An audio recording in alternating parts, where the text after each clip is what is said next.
Gravação iniciada. Então, item 79, Matheus, também são vários da mesma empresa? A ordem pode ser essa mesmo? Então, do 79 a gente pode fazer ele sim, mas os outros eu vou pedir para alterar, porque existe o principal e os apensos. Apesar de que a discussão em todos eles é muito parecida. Então, pelo item 179, pode ser ele sim, porque não tem apenso. Então, começo pelo item 79.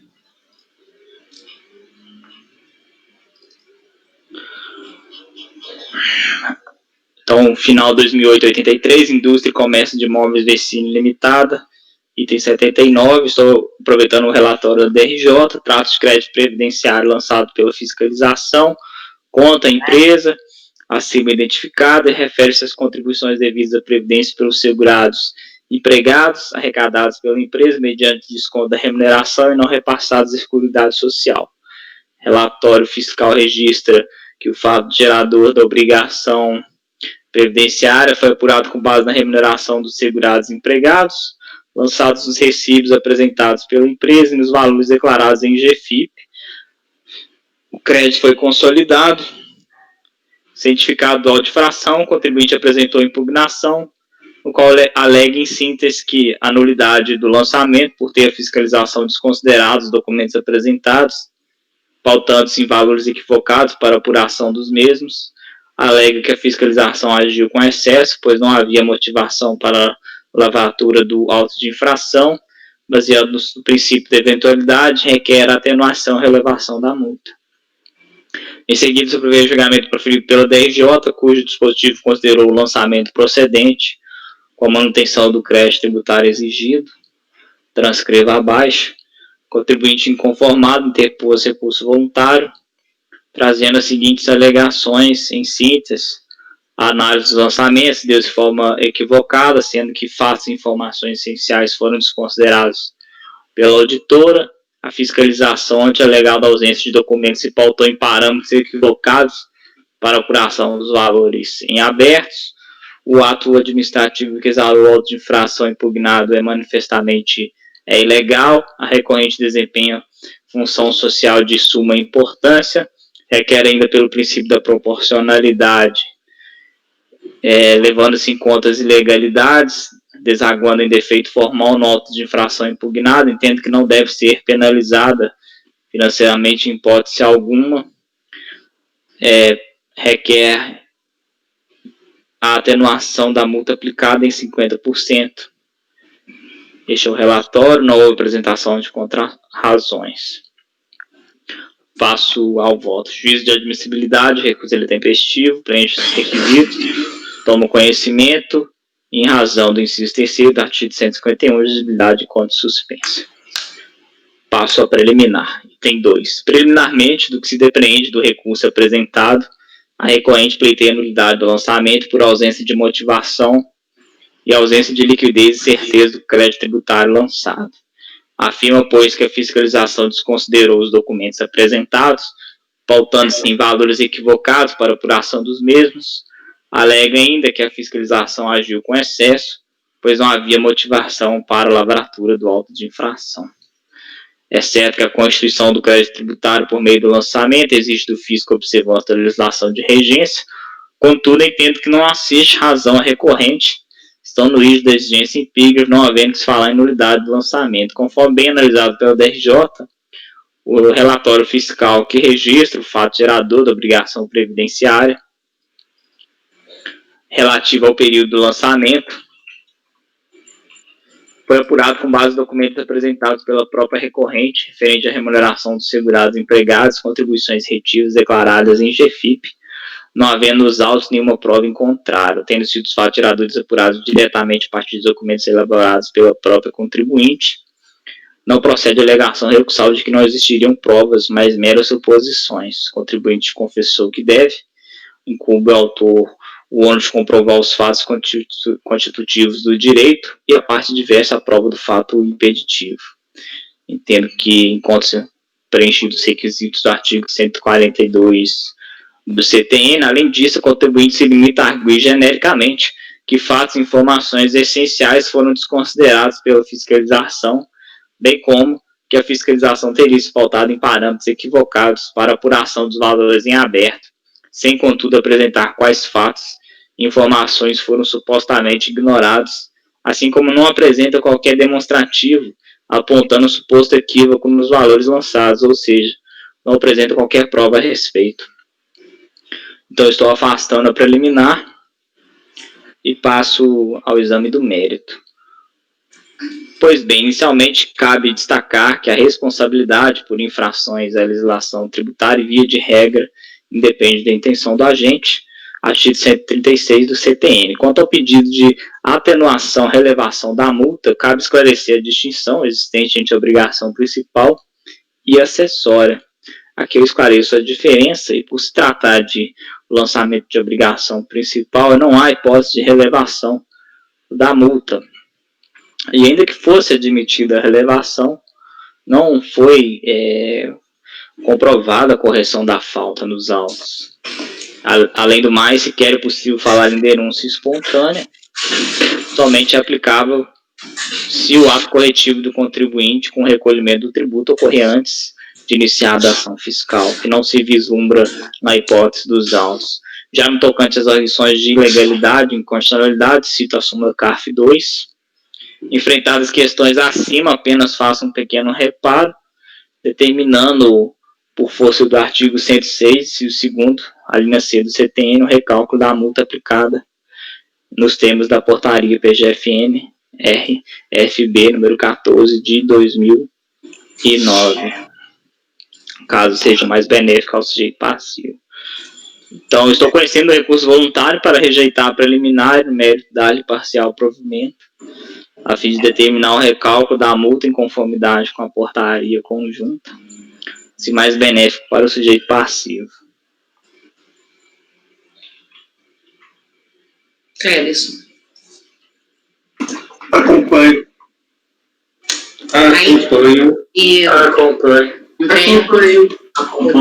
Matheus, André, Via. Por unanimidade, rejeitar a preliminar e no mérito da provimento parcial para determinar o cálculo da multa em conformidade com a portaria. Qual agora, Matheus? Agora eu sugiro o 2008, final 2008-85, que é o item 81. Tá. Ele é o principal e o 2008-20 é o apenso.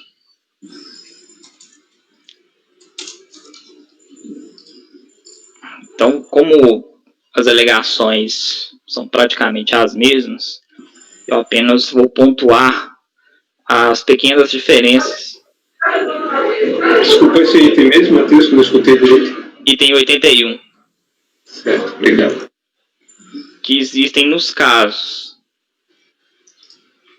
Então, no item 81, final 2008-85, Indústria e Comércio de Imóveis Vecino Limitada.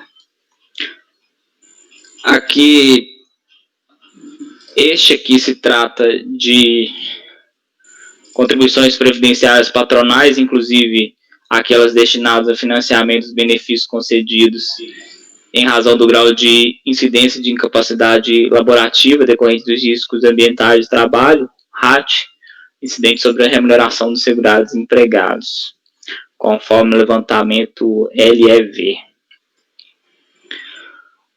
A recorrente alega similarmente ao lançamento anterior, que foram considerados fatos e informações essenciais. A DRJ manteve o lançamento e a contribuinte apresenta aqui os mesmos fundamentos para este caso e passa ao exame de admissibilidade da mesma forma, tempestivo, preenchidos os requisitos. A preliminar é a mesma, no sentido de ausência de motivação, o lançamento teria se baseado em presunção. Aqui também eu esclareço que foi apurado com base nos documentos apresentados pelo próprio recorrente, que também se limitou a alegar genericamente que fatos e informações essenciais foram desconsiderados. rejeita a preliminar, passa ao mérito, da mesma forma esclareço que a responsabilidade independe da intenção do agente, não é possível relevação da multa em se tratando de lançamento de obrigação principal, e sobre inconstitucionalidade, súmula CARF 2. Então, eu também estou conhecendo o recurso voluntário, né, apenas fazendo o ajuste na multa, para rejeitar a preliminar e, no mérito, dar-lhe parcial provimento, a fim de determinar o recálculo da multa em conformidade com a portaria. Esse é o item 81.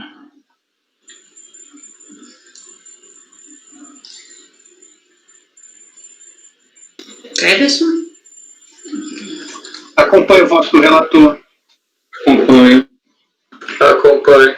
Acompanho. Acompanho. Acompanho. Então, o mesmo resultado do outro, né? Isso, agora o final, sugiro o final 2008-20, que é o item 83, que é apenso deste último que fizemos. Aqui se trata de terceiros, né? Então, INCRA, SEBRAE, incidente sobre essas remunerações do mesmo levantamento. As alegações são as mesmas, de modo que o resultado aqui é o mesmo. Ok. Aqui também tem preliminar, então é tudo igual. Tudo igual. Então, se todos estão de acordo, permaneçam como estão. Mas esse aqui é só uma observação. Esse aqui, como é terceiro, você não está citando aquela súmula do CARF, não, né? Não, eu cito só entre parênteses. Mas é porque no terceiro não cabe. Pode tirar. Eu coloco nos termos da súmula, como eu aproveitei o voto, eu tive esse cuidado de não colocar assim nos termos da súmula. Só coloquei nos termos da portaria. Eu posso Mas não cabe na emenda. Não, na emenda, salvo engano, não coloquei não. Colocou. No voto o senhor não colocou, doutor Matheus. Agora na emenda está lá. Tá, qual que é o item desse mesmo? 83. É porque é terceiros não é a súmula. Eu vou tirar aqui, eu só vou tirar esse entre parênteses. Tá certo. Ok. É isso mais benéfico também? Tá certo. Só tiro parênteses, ok. Só tirei parênteses. Ok.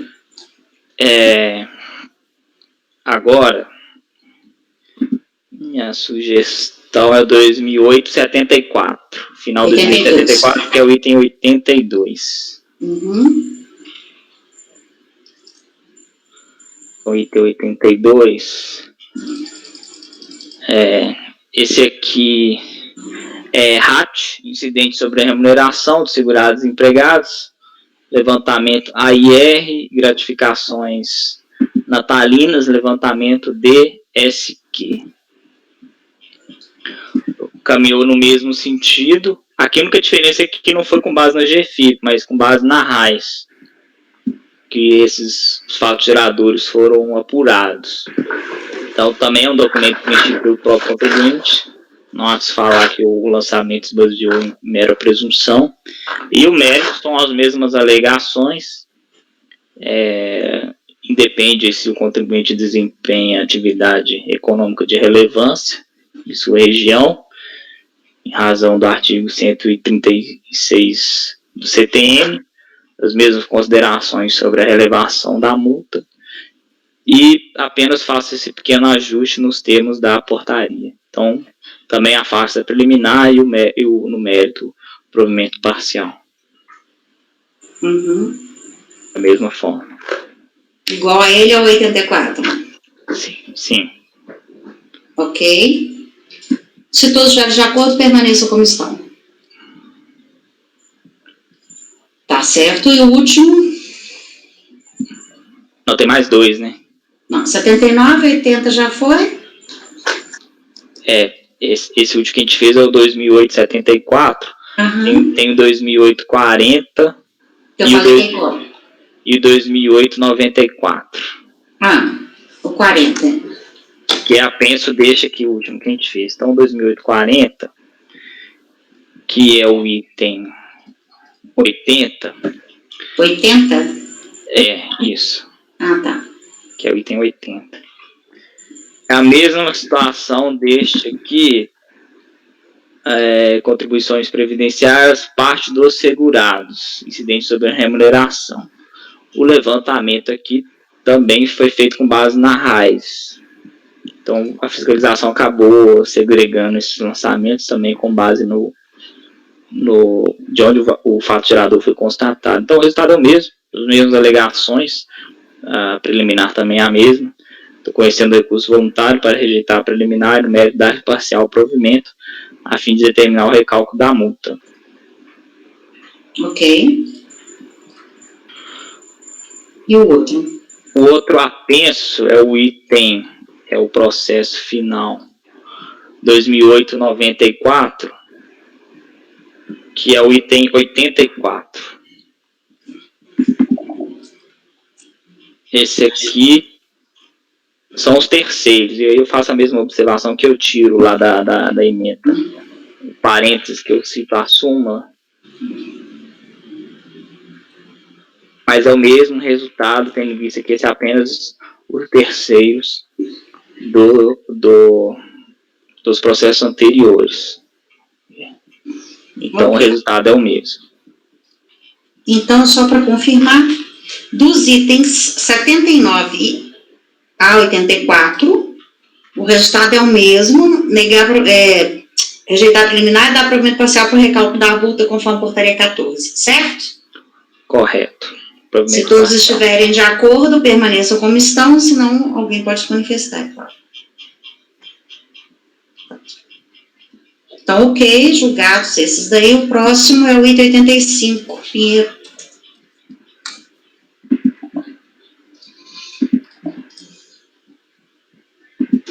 Item 85.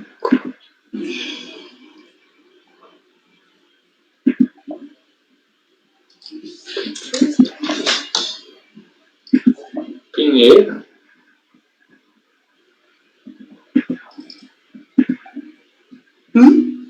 Só um instante. Em coma, indústria, comércio, máquina. Você não colocou na T, não? Eu coloquei na T. Ah, então hoje, né? Coma. Espera. Tá lá. Uhum. É porque eu não tô achando, o meu computador aqui é que eu tô na pasta errada, eu preciso localizar aqui, só um instante. Ué. Aqui.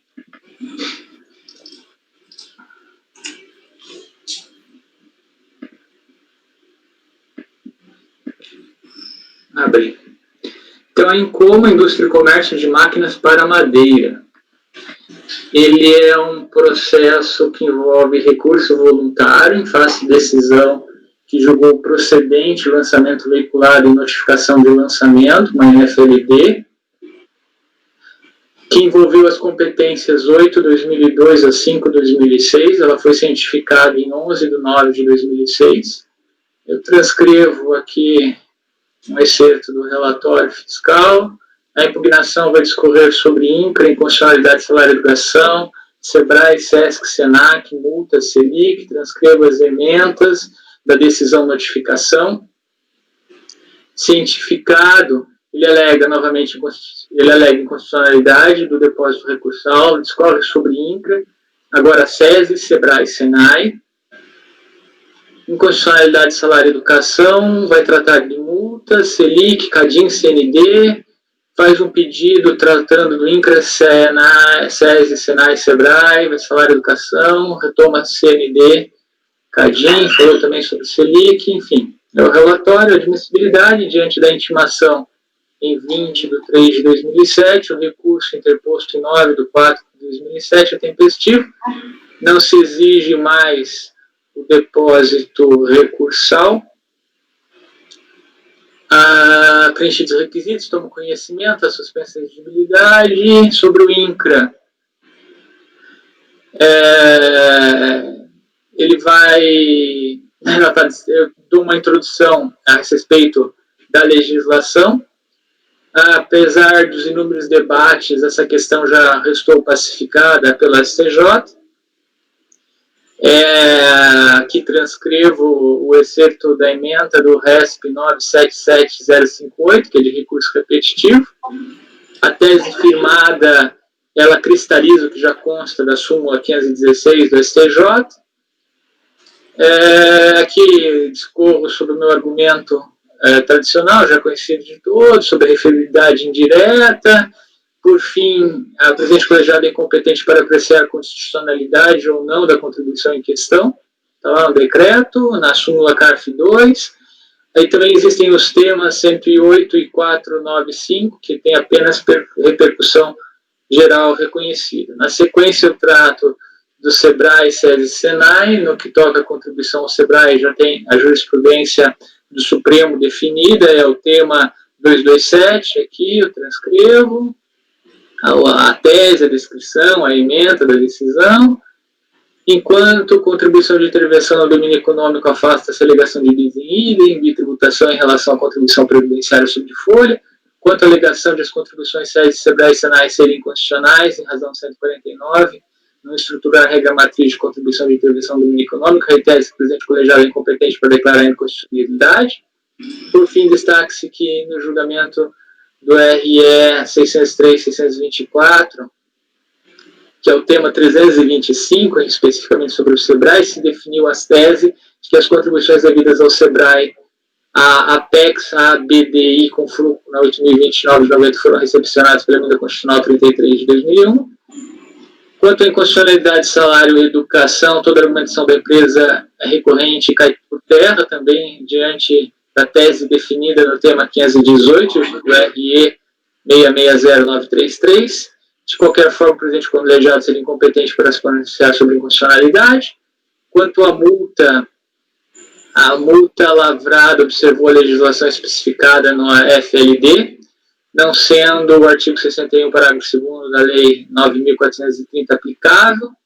A DIN 551 do Rio de Janeiro não atinge a legislação em questão. O fato de o débito lançado ter sido confessado em GFIP foi considerado pela fiscalização ao efetuar o lançamento, com a aplicação do redutor da multa de mora, tal como previsto no parágrafo 4º do artigo 35 da 8.212. Nota-se que foi adotada a classificação declarada em GFIP com redução de multa. Não compete ao presidente colegiado afastar a aplicação de regras legais sob alegação de ofensa aos princípios constitucionais da vedação do confisco e proporcionalidade.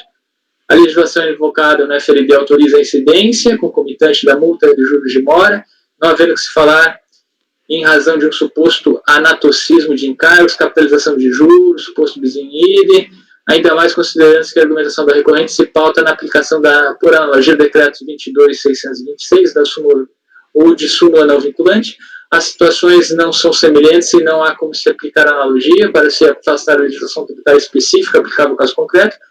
Por fim, ressalta-se que o argumento de ser aplicável a legislação superveniente mais benéfica pode ser acolhido, mas em relação à medida provisória 449, convertida da Lei 11.941, posterior ao protocolo do recurso voluntário, logo no momento do pagamento ou do parcelamento do débito no momento do ajuizamento da execução fiscal, o valor das multas deverá ser analisado e os lançamentos, se necessário, retificados para fins de aplicação da penalidade mais benéfica, a portaria conjunta 14. Selic é a argumentação tradicional, que eu sempre trago aqui, afastando, inclusive citando a súmula CARF 4. Por essa razão, não prospera o legado em razão da aplicação da taxa Selic. Quanto a CADIM e CND, não prospera o ataque às normas reguladoras da inscrição no CADIM e de emissão de certidão negativa de débito. Esta matéria estranha ao processo administrativo fiscal de lançamento tributário. Além disso, no caso concreto, operou-se preclusão para suscitar tais questionamentos em face do artigo 17 de 7235. Por fim, o pedido de emissão de certidão negativa ou positiva de efeitos negativos deve ser formulado junto à autoridade competente para emissão. Então, é por conhecer, dar provimento parcial para determinar o recálculo da multa no momento do pagamento ou do parcelamento do débito no momento do ajuizamento da execução fiscal, em conformidade com a portaria PGFN 14, se mais benéfico para o sujeito passivo. Félix. Acompanhe o voto do relator. Aide. Apoio. André. Acompanho. Acompanhe. André. Por unanimidade, dá provimento parcial para determinar o cálculo da multa em conformidade com a portaria. André, 86. 86, Centro de Apoio e Monitoramento. A notificação referente à multa, em razão de ter apresentado o GFIP com dados não correspondentes a todos os fatos geradores de contribuições previdenciárias, seja em relação à base de cálculo, seja em relação às informações que alterem o valor das contribuições. De acordo com o relatório fiscal, O contribuinte não informou o GFIP no período 1 de 2003 a 3 de 2006 os valores pagos a contribuintes individuais. No período 6 de 2003... André, esse processo estará na pasta T? Eu não achei, não. Nem eu. Não? Ah, desculpa. Deixa eu colocar aqui rapidinho. Vou pedir a gentileza que os processos sejam colocados na pasta T no dia anterior. Porque aí a gente entra, busca, e na hora que vai na sessão, não peguei ainda. É porque complica. Não estou falando isso para André, não, estou falando para todo mundo.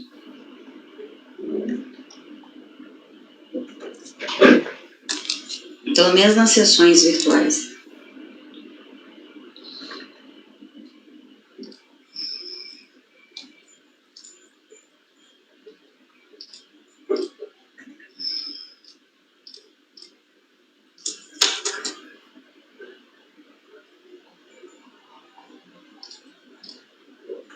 É muito lento.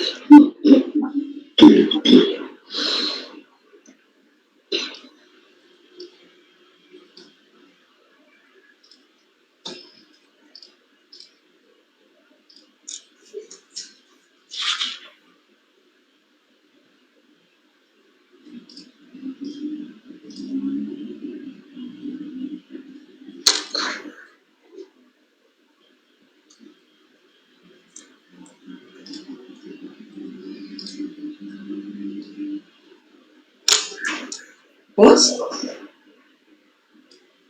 Ainda está aqui na tentativa. Vou colocar.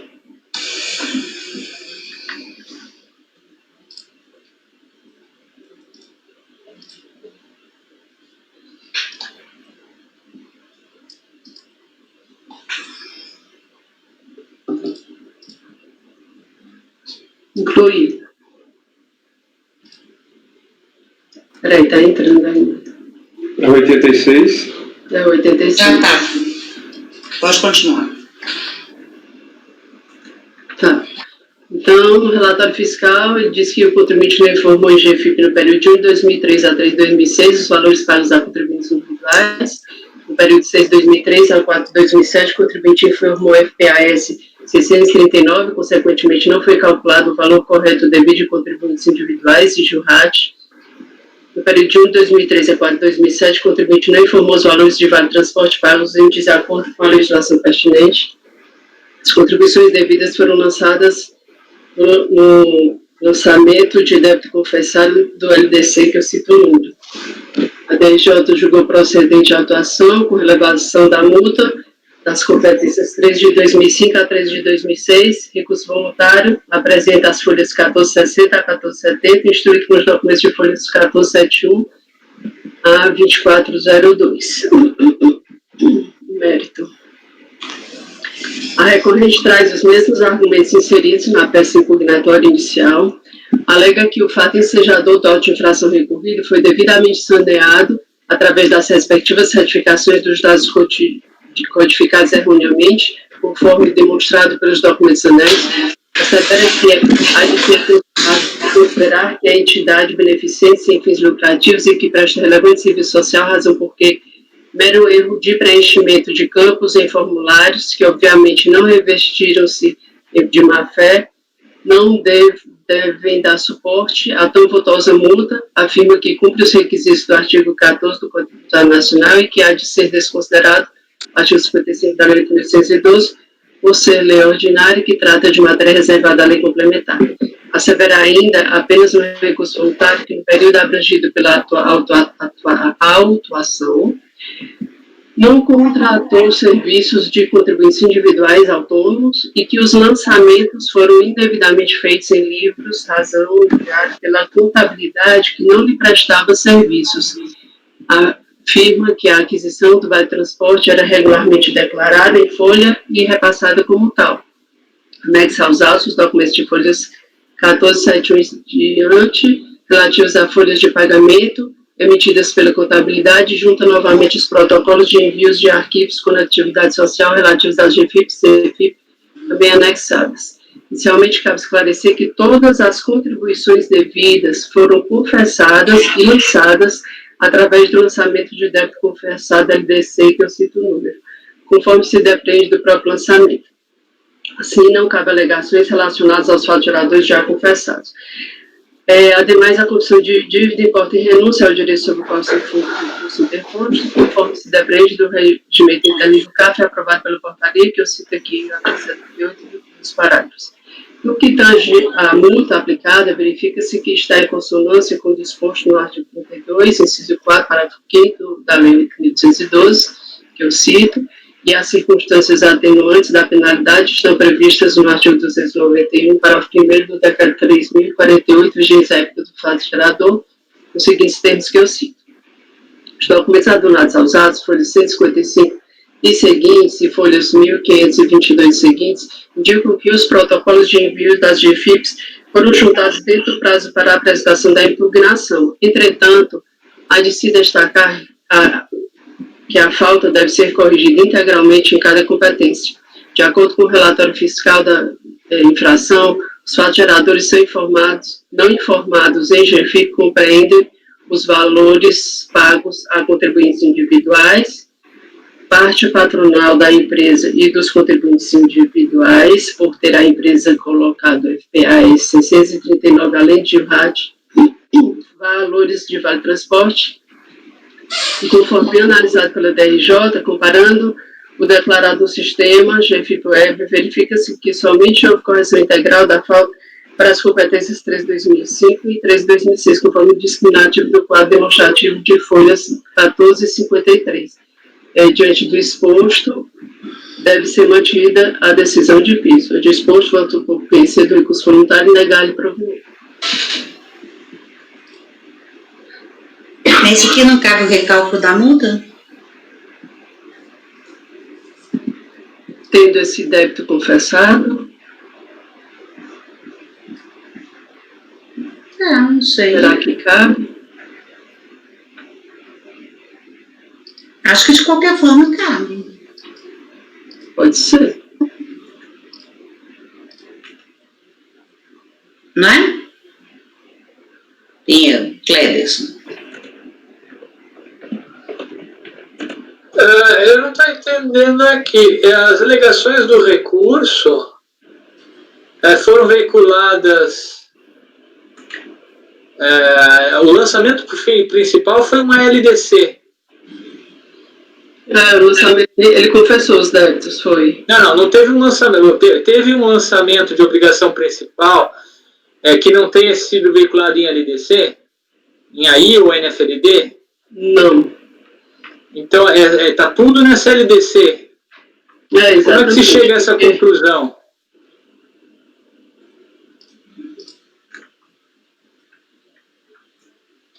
Por conta do próprio lançamento, que ele fala aqui. No lançamento, conseguiu achar aí a página? No próprio lançamento fala. Eu abri aqui, estou procurando. Eu quero ver o encerramento. Tem GPS, LDC e esse aí. Tá. Certo, pronto. GPS, LDC e esse aí. Aqui não pode alegar que não deve, ainda que tenha recolhido, é incompatível, desistiu. Mesmo uma alegação em relação a vale, transporte.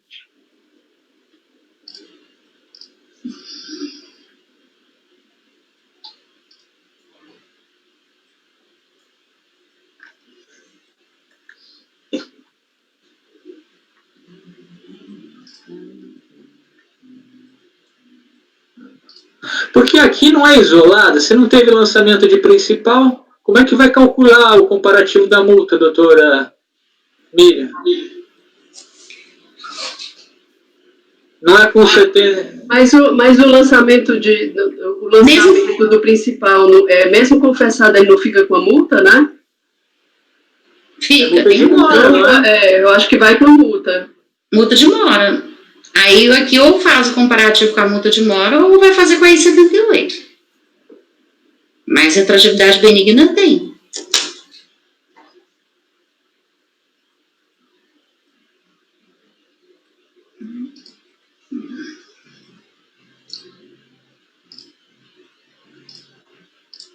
Concordam? O problema é com qual? DRF resolve, nós vamos mandar nos termos da portaria. Mas a portaria não trata dessa hipótese. Trata da LDC? Ela Mas tem as hipóteses em que ele recolhe o fala principal e só tem a acessória. Eu teria que reler a portaria, eu não me recordo agora. Bom, a DRF aplica de ofício também. Ela trata dos débitos parcelados no parágrafo 2º do artigo 3º.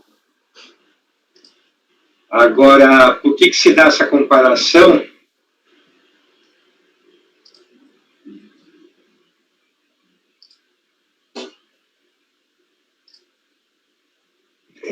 Por que é o raciocínio que se dá essa comparação, né?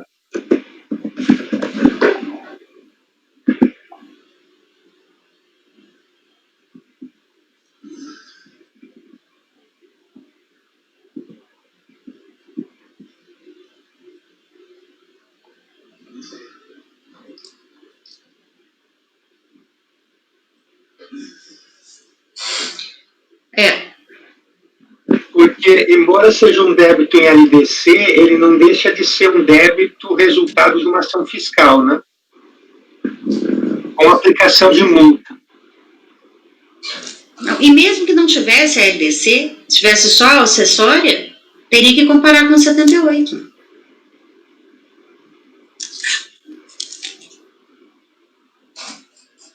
Acho que o André congelou ali.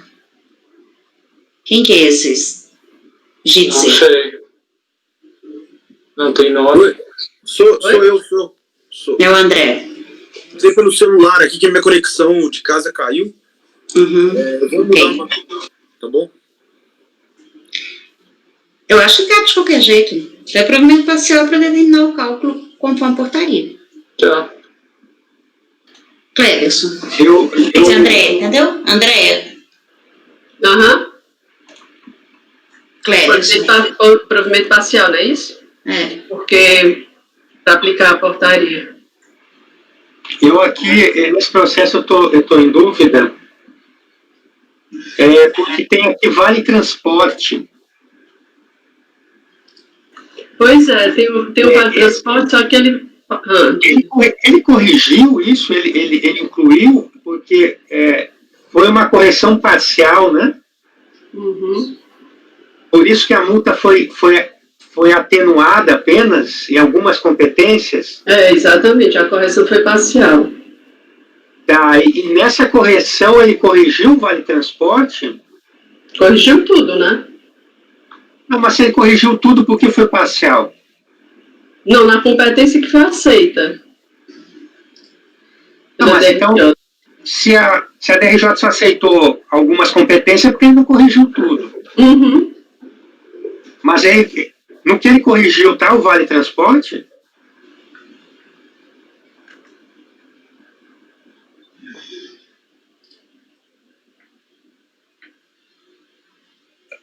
Eu digo isso porque se tiver vale transporte e isso ainda permanece como base de cálculo da multa, eu acredito que tenha que se retirar.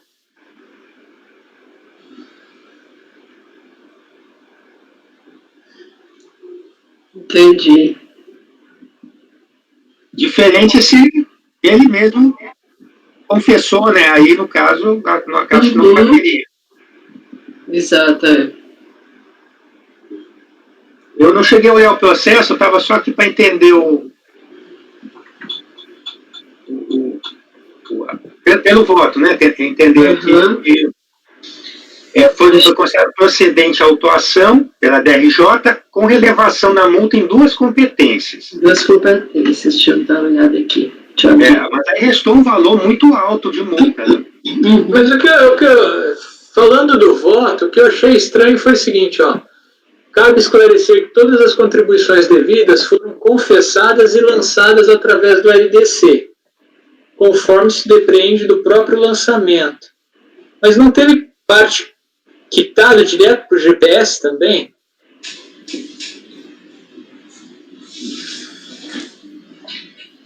Em relação ao quitado direto para o GPS, E se ele confessou? No relatório fiscal, diz que na discriminação das bases de cálculo correspondente aos fatos geradores não declarados e as respectivas contribuições previdenciárias, todas incluídas no orçamento de débito confessado, né, estão informados na planilha, né, e tal.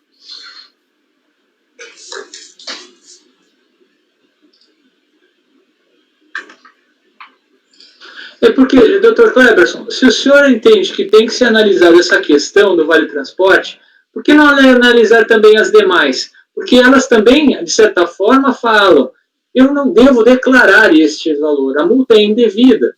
Mas ele confessou os outros, né? Se ele tiver incluído o Vale Transporte nesse reservado... Doutor André, respondendo ao doutor Pinheiro, é porque essa questão do Vale Transporte, ela independe de qualquer juízo, análise de prova. Ela é uma aplicação da súmula. Sim. É uma aplicação da súmula. Independe de qualquer análise de prova. É indevido. Então, se... E aí, se ele isento ou não, haveria uma necessidade de prova. Por isso que é feita a distinção no seu raciocínio. Isso, eu vou por esse caminho. Tá. Porque eu tinha dificuldade em fazer essa diferenciação. É tudo ou nada. Ou se acolhe todos ou nada. Então seria porque essa daí é uma questão de direito apenas e de plano já poderia ser afastado. No seu raciocínio. Mais do que de direito, ela chega a ser até impositiva, né, para os conselheiros quando identificam por causa da súmula, né?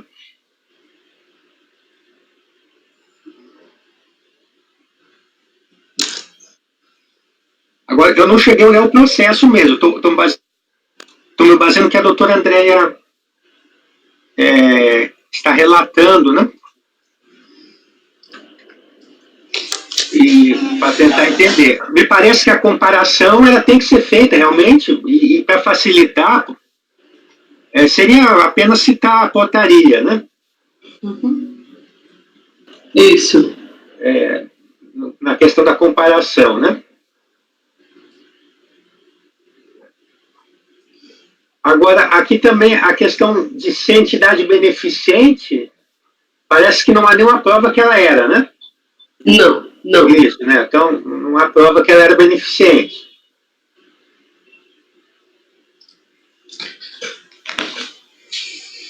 Então, fica só essa questão fica essa matéria do Vale Transporte, pelo que eu entendi aqui, ele foi considerado na base de cálculo da multa.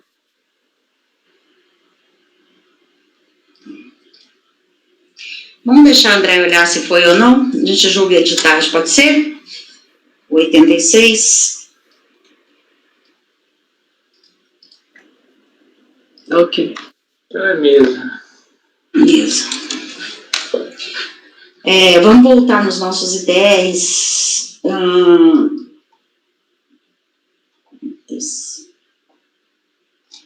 Agora é só um minuto. Me perdi aqui. Então, 86 mesmo. Tá. Agora é o 38. Glória e Andréia também. O 38 é junto com o 146. Tá. 38? Deixa eu anotar 39. Então tá. Não, tudo bem. 38. Peraí, então, deixa eu ver só se... Não, o 38 é imposto de renda que você fala. Não, 38 não. 38 é imposto de renda. Pois é. Então esse aí nós vamos saltar ele por enquanto. Ele está fora do tema. É o 39. 39, vai. Junto com o 146, só um instante. O primeiro é o 146. Ah, primeiro é o 146? Uhum.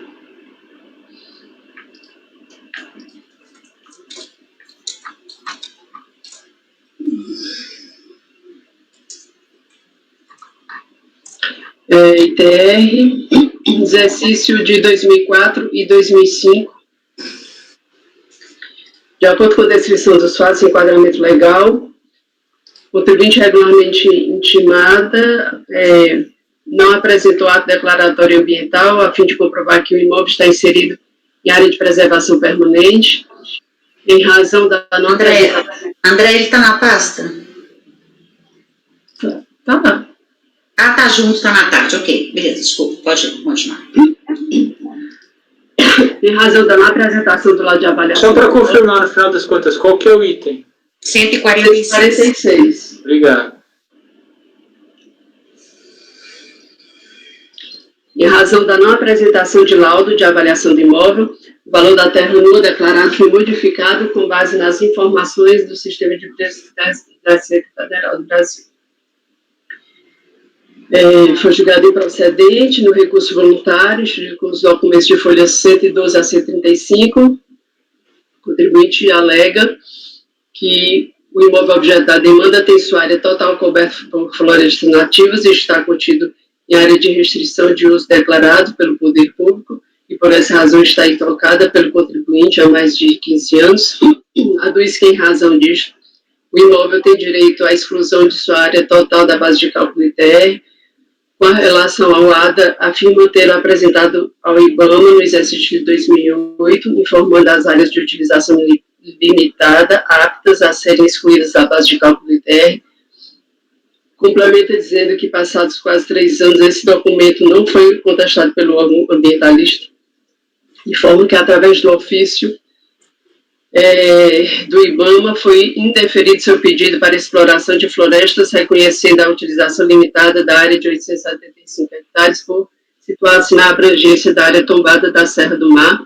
Informa também que o ofício do IBAMA restringe qualquer uso de vegetação nativa, reconhecida assim, mais uma vez, essas áreas como de utilização limitada. Então, no mérito, área de preservação permanente, de utilização limitada, a decisão de piso entendeu que, com relação à área de preservação permanente, a sua exclusão está condicionada à protocolização junto ao IBAMA no prazo de 6 meses contados da data do período de entrega da declaração do ITR do ato declaratório ambiental, que eu cito aqui alguns trechos.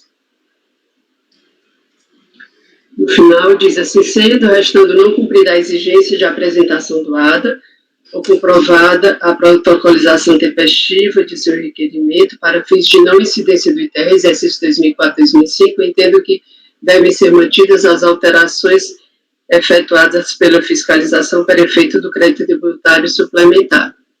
Então, eu trago aqui toda aquela norma, decisão do STJ, portaria da Procuradoria, e entendo que não cabe a exigência do protocolo tempestivo do ato para fins de fruição da isenção das áreas de preservação permanente, reserva legal, interesse ecológico, bastando que o contribuinte consiga comprovar a existência dessa área.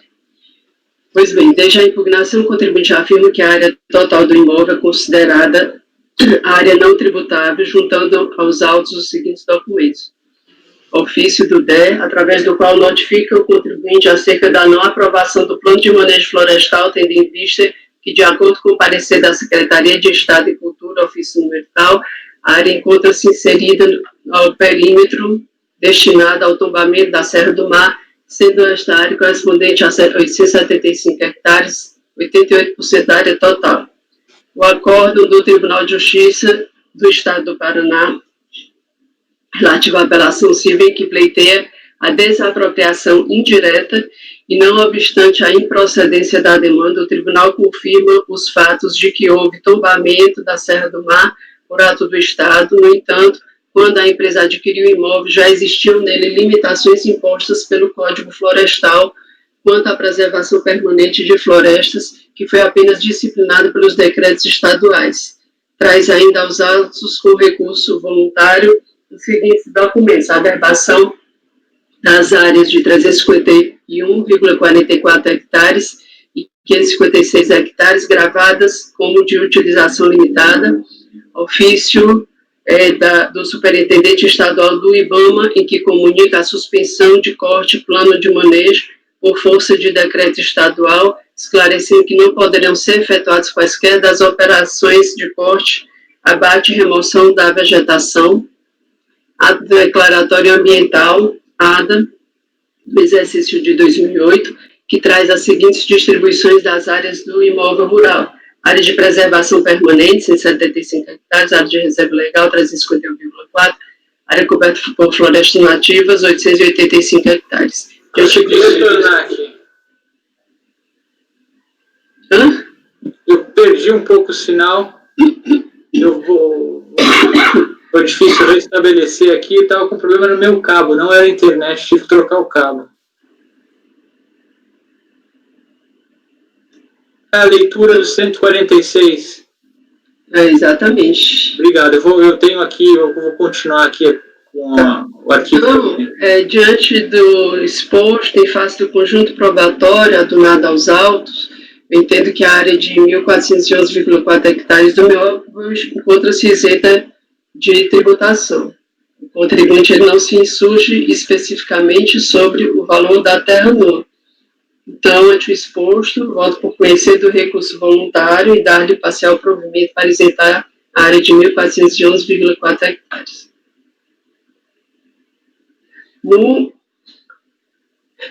Na decisão judicial, que eu cito aqui um dos documentos, que ela está na folha 59, o Tribunal de Justiça do Paraná diz que se a autora comprou o imóvel, né, quando já pesava sobre ele o ônus dessa preservação, ela não tem o direito de cortar árvores, nem de receber indenização do Estado pela limitação que foi imposta. E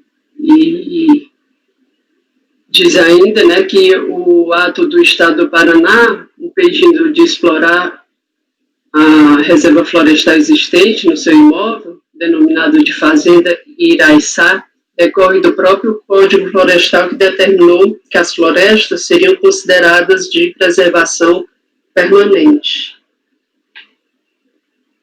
Aí tem também essa questão aqui desse ofício, né, desse departamento que notifica o contribuinte da não aprovação do plano de manejo florestal, por conta de um parecer da própria Secretaria de Estado de Cultura, que devia ser competente na época, e que essa área encontra-se inserida nesse perímetro destinado ao tombamento da Serra do Mar, que corresponde a 88%, né, da área total do imóvel. Então, diante de todos esses documentos, ele trouxe o ADA, que, de certa forma, corrobora com os documentos apresentados anteriormente, corroboram, né, com essas áreas. Eu entendi que seria dispensada de tributação essa área aí.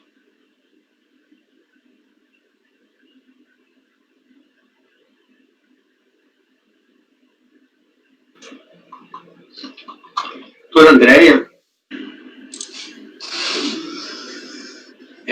o imóvel tem 1.631,7 hectares. Isso.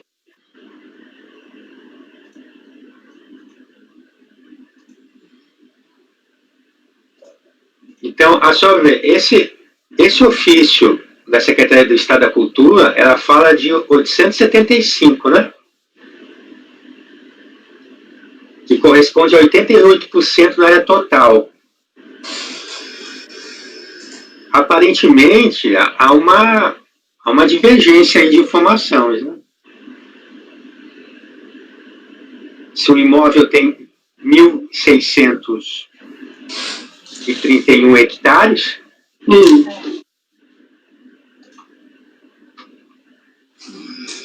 o lançamento é de 2 exercícios, não é isso?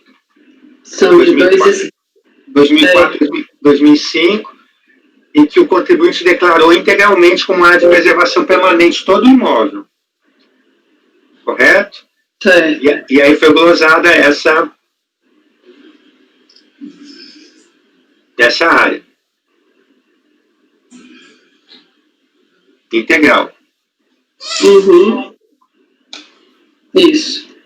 Então, esse primeiro documento, me parece que não pode corresponder a 88% da área total do imóvel, né? A não ser que isso era antes, que depois foi adquirindo outra parcela, agregando mais terras, né? No outro... Aí, no recurso voluntário, a senhora fala que averbação de áreas. Certo.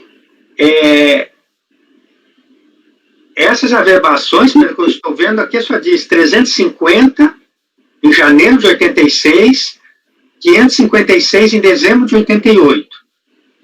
Então, bem anterior ao fato gerador. Mas elas somadas dão em torno de 900 hectares. Aí eu tenho um ADA de 2008, que é informado uma área de reserva legal de 351, só em relação à primeira. E fala também de florestas nativas de 885, né? E na decisão judicial também fala que ele está dentro daqueles limites lá do Código Florestal. Mas que essa decisão de 94, ela se refere à área? Não, especificamente não tem a área.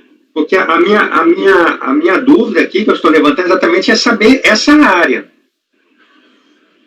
Porque a senhora está tomando como parâmetro que área? A área do ADA de 2008. Sei. É isso? Né, foi assim que eu entendi. A ADA de 2008 para fato gerador de 2004 e 2005.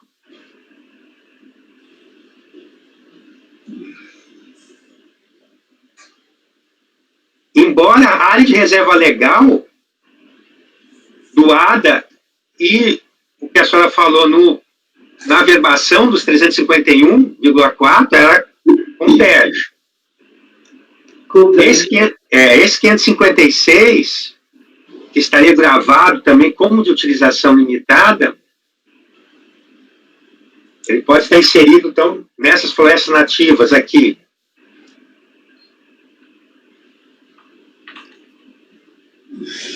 Mas como saber que a área de preservação permanente em 2004 era de 175 hectares? E outra, ela decorreria do tombamento da Secretaria de Cultura, não é? Se eu entendi bem. No caso do tombamento, é o primeiro ponto que eu falei, doutor Pinheiro, que eu fiquei na dúvida porque fala em 875 hectares. Porque eu falo em tombamento porque na sessão passada não teve um processo que envolvia tombamento por Secretaria de Cultura e a doutora Andréa não ficou vencida no entendimento dela de caracterização como área de preservação permanente? Sim, nós discutimos algo nesse sentido também. Foi tem esse detalhe. O que me chamou a atenção aqui foi esse percentual de 88% da área total. Área total do quê? Do imóvel? Não pode, porque o imóvel que foi declarado tem 1.600.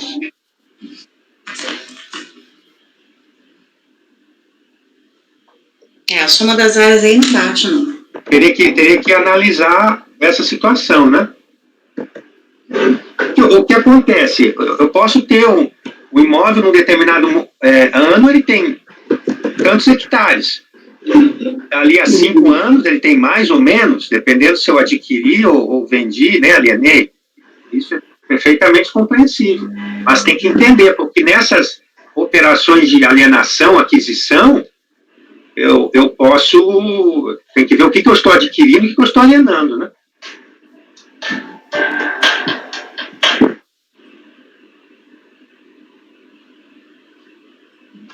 Mas se for ver, está bem assim... quando a ADA fala de 800 e tantos hectares de florestas nativas, né? E lá nesse ofício fala de 875 hectares. Sim, mas aí a senhora está admitindo, então, tudo que é área de preservação permanente, tudo que é área de reserva legal, ela está fora daquela área de tombamento. Por quê? Por que eu posso fazer esse raciocínio? Tem algum elemento de conexão? Porque área de preservação permanente, área de reserva legal, não significa que também não possam ser florestas.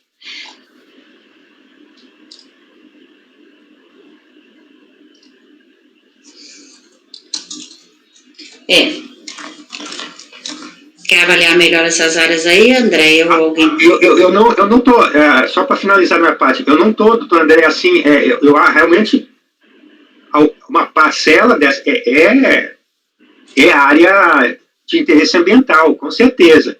É que esses vários elementos que a senhora coloca, eles não me trazem uma convicção segura para dizer que é 1411, a não ser que... Porque aí a senhora está se baseando simplesmente no ADA de 2008, que é o somatório, né, que a senhora fez, né? E o que é que o senhor acharia que seria? Não analisei as provas, né? Porque as suas informações, elas não convergem de uma maneira 100%, né? Agora, se tivesse o ADA de 2003, até seria dispensado o ADA, né? Mas vamos supor, ADA de 2003, tivesse um outro ato anterior com a área, aí ficaria mais fácil essa convergência. Esse ofício do IBAMA, que eu não comentei, ele não fala em área, ele fala que foi proibida, suspensa o corte, né, em plano de manejo, em 90, assim, mas que área? Como eu disse, de 90, pode ter sido adquirido áreas ou havido adquirido áreas ou desmembrado o imóvel, né? São várias situações possíveis.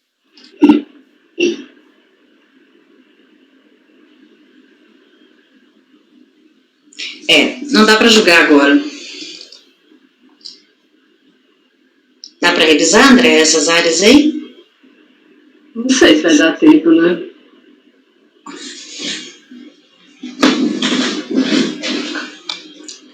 Por hora não dá para julgar, né? Dá uma olhada, depois você fala para a gente o que você vai fazer. O outro é igual, de 2006 e 2007, mas o de 2007, a partir de 2007 é igual a esse aqui. É igual, pois o julgamento é igual. Então tem que analisar também, é isso. Pois é. Então, eu vou pôr 146 início e não vou fazer esse outro aí não, deixa você avaliar aí se faz amanhã ou quinta-feira, tá? Ok. E aí, o próximo, então, é o 40.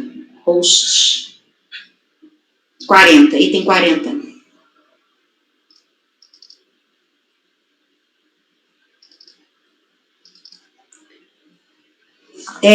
Aqui, de fato, a notificação foi porque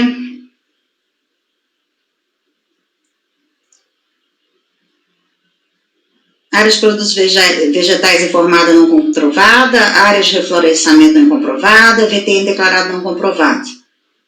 E o VTM foi calculado por aptidão agrícola conforme telas de 7 de 117. O contribuinte foi intimado, mas ele não apresentou, depois ele foi por edital, não foi apresentada nenhuma documentação. Ele apresentou impugnação, alegando que houve erro na declaração, pois foi lançada, e falando de fato que houve erro. Da RJ julgou procedente em parte, por quê? Consta do acordo de impugnação, área de preservação permanente, reserva legal. O contribuinte que se beneficiar relativa às áreas ambientais, preservação permanente, terá que preencher os requisitos exigidos em lei. Para as áreas de preservação permanente, além do laudo emitido, é necessário que o contribuinte apresente o ADA. As áreas de reserva legal, tem que ter averbação na matrícula, estou só citando os trechos do acordo da DRJ aqui. A floresta mata nativa também para exclusão exige o ADA, e a área de utilização com produtos vegetais, nestes autos consta o laudo técnico emitido pelo engenheiro ambiental, onde foi apurada a área correspondente a 23,8 como de produtos vegetais, o qual é aceita no lançamento do ITR de 2007. Então, por isso ela aceitou, mas aí, apesar de ter aceitado essa área aí, não alterou a alíquota.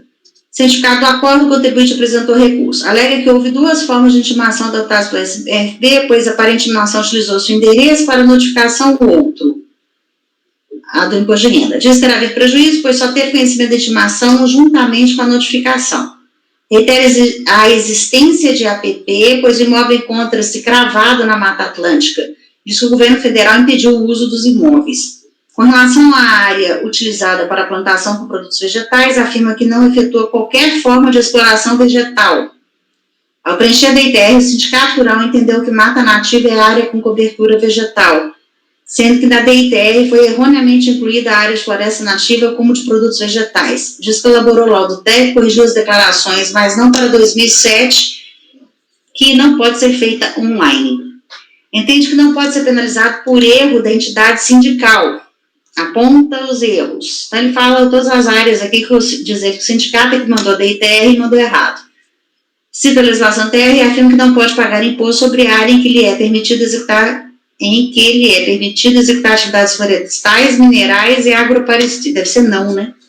E afirma que não pode pagar imposto sobre a área em que não lhe é permitido executar atividades florestais, minerais e agropastoris. Requer ser considerados dados alterados e reais contidos na retificação proposta para inserir corretamente os dados segundo o laudo do engenheiro e cancelamento do feito. Conheço o recurso. Preliminar, alega o recorrente que a intimação para apresentar documentos foi enviado por endereço formado da DTR. Consta da complementação dos fatos que, após infrutíferas tentativas para intimar o contribuinte por via postal, ele foi intimado por edital. Não foi apresentada nenhuma documentação solicitada. Alega o recorrente que isso lhe causou prejuízo, pois a intimação foi enviada para o endereço informado da DITR. Já a notificação foi enviada por endereço da declaração do imposto de renda. Aí eu cito o que constou no acordo de impugnação, do qual concordo, que a intimação foi enviada pelo endereço declarado na declaração de ITR, portanto, considera-se válida a notificação recebida do domicílio indicado em sua declaração. Se ele não informou alteração do seu endereço junto ao órgão competente. Estou tendo que aumentar um pouquinho a letra aqui, estou estando a ler. Em se tratando de transferência de residência para outro ponto do mesmo município, o contribuinte foi obrigado a comunicar essa alteração às repartições competentes dentro do prazo de 30 dias. Em suma, importante é que tal situação não lhe causou nenhum prejuízo, pois o interessado tomou ciência do lançamento, apresentando impugnação dentro do prazo e os documentos constantes dos autos. Portanto, não há justificativa para declarar no lançamento e cita o artigo 55.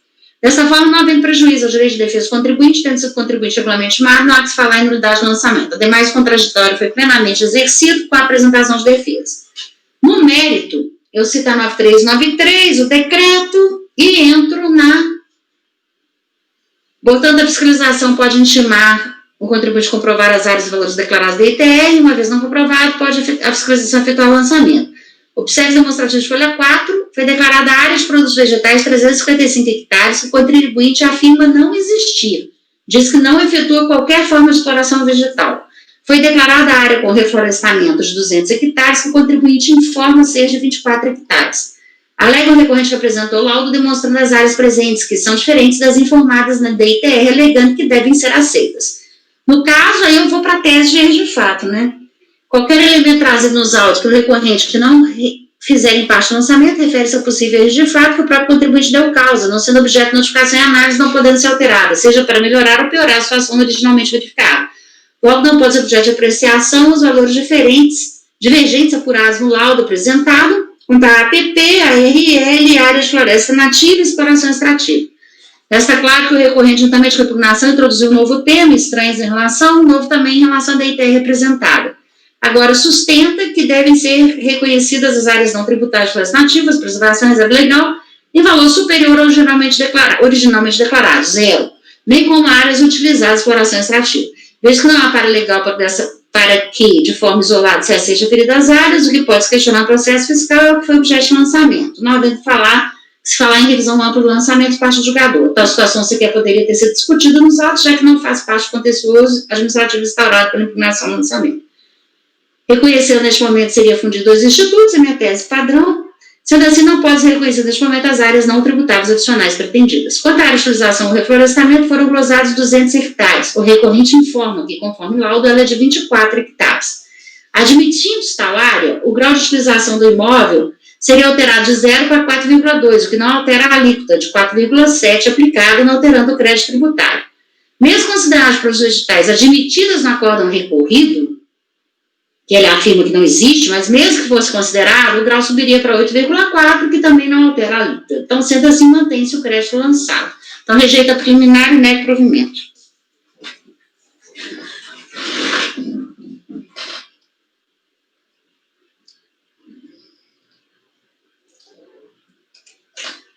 Prontos?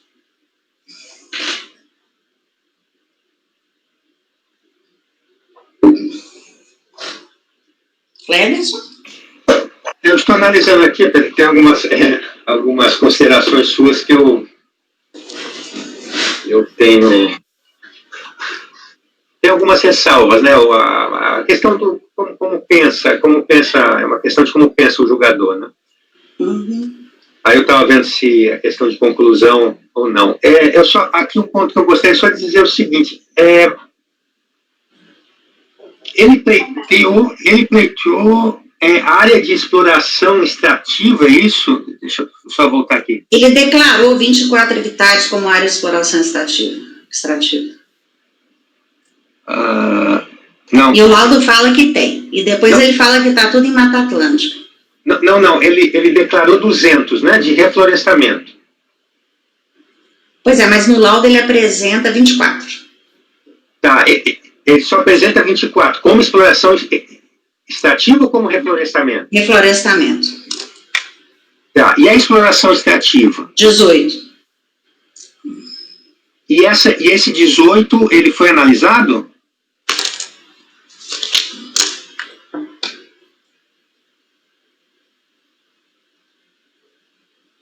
Não, isso que apresenta no laudo, não foi declarado. Isso é o laudo. Não, então... Não foi declarado, eu não analisei nada que ele não declarou, que não foi glosado, que ele considerou 0. Então, mas nós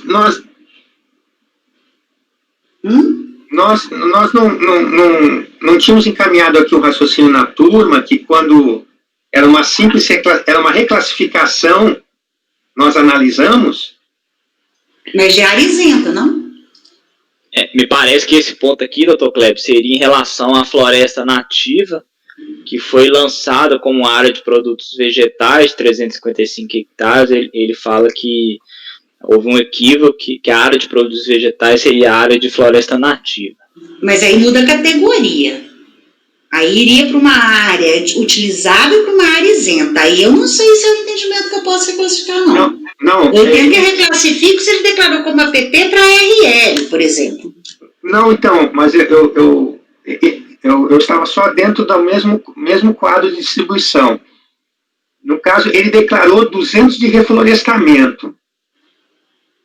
Eu tenho que abrir o processo aqui, porque o meu processo saiu. Correu um erro inesperado. Vou ter que sair e voltar de novo. Aí, doutor Matheus, se ele declarou 200 de reflorestamento, e aí ele diz, não, é 20, mas também tem uma área de exploração extrativa. Eu não posso fazer o mesmo raciocínio que eu faço no quadro acima das áreas de interesse ambiental? Entre elas, reclassificação? Eu acho que sim. É nessa parte, não nessa outra que a presidente levantou, porque aí realmente vai dificultar, porque o quadro de cima, eu estou falando o quadro na declaração, né? Isenta, as áreas isentas. As áreas isentas, o que influencia as isentas? Ela influencia diretamente na base de cálculo. Tá? E já as áreas utilizadas de atividade rural, que é o quadro de baixo, influencia na alíquota. E aí tem o grau, utilização, etc. Mas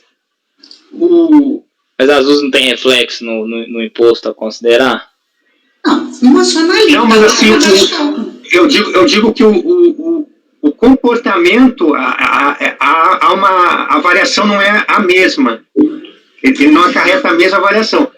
Se eu altero no mesmo quadro, dentro do mesmo quadro, áreas isentas ou áreas utilizadas para atividade rural, eu vou ter a mesma consequência.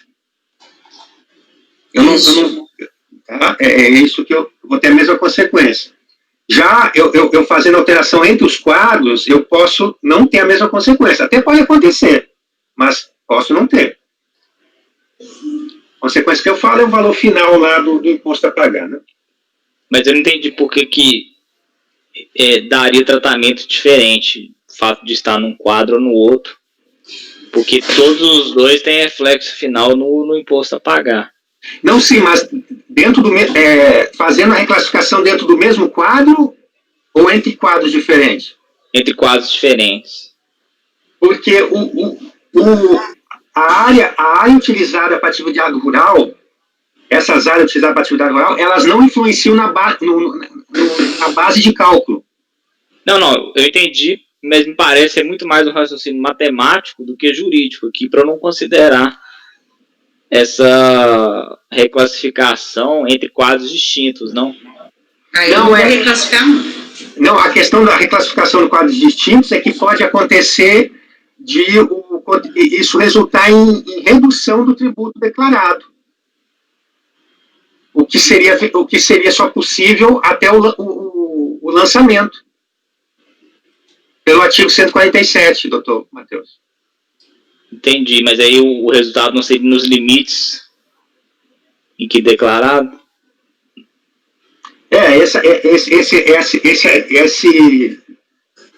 Digamos assim, esse nível aqui que a gente está discutindo, eu não cheguei a refletir. Se poderíamos limitar nesse termo. Eu só digo que não é a mesma coisa, porque quando está no mesmo quadro, é bem fácil de tratar a reclassificação. Agora, quando eu altero os quadros, eu posso ter... enfraquece o argumento de erro de fato. Porque quando está dentro do mesmo quadro, o erro é mais fácil. Quando está em quadros distintos, se trata de outra hipótese. Também pode ser um raciocínio, Pode ser um raciocínio. A área de floresta nativa e a área de produtos vegetais são áreas que realmente existe uma dúvida na hora de declarar. Até o próprio manual do ITR, e já vi casos em que há realmente uma dúvida, né? São situações muito próximas. E aí me parece que continua sendo um erro, né? O fato de ter consequências distintas do lançamento não me parece que acaba afastando a hipótese de erro de fato. O que poderia ser feito é limitar, né, nos termos em que declarado, para não ocasionar o indébito. Para mim, depois que acabar, ele pode pedir lá na DRF, se a DRF achar, retifica de ofício, mas não aqui.